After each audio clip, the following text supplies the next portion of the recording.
কি কি রান্না করলো আজকে? এটা মুন্সিগঞ্জের স্পেশাল খাবার বৌয়া।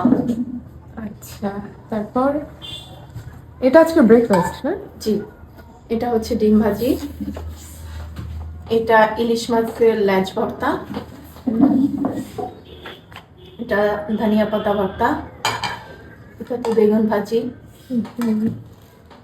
এটা বেগুন ভর্তা, এটা সিম ভর্তা, আর এটা আলু ভর্তা। এটা আলু আর ডিম মিক্সড। আলু আর ডিম। আজকে মনে হচ্ছে অনেক সুন্দর একটা ব্রেকফাস্ট হবে আমাদের। হ্যাঁ, যদিও আমরা সাতক্ষীরার মানুষ, বাট আজকে ব্রেকফাস্টটা হচ্ছে আমার শ্বশুরবাড়ি এলাকার আচ্ছা, মুন্সিগঞ্জের মতো। এটা ছিল আজকে আমাদের সকালের নাস্তা। এটা মুন্সিগঞ্জের মানুষের পছন্দের একটা খাবার বৌয়া। আমি আজকে ট্রাই করেছিলাম মুন্সিগঞ্জের মতো করে বানানোর। বৌয়াটা আমি ফার্স্ট টাইম বানিয়েছি, বাট সবাই খেয়ে বললো আলহামদুলিল্লাহ অনেক মজা হয়েছে। আর ভর্তা ভাজি এগুলো আমার আম্মু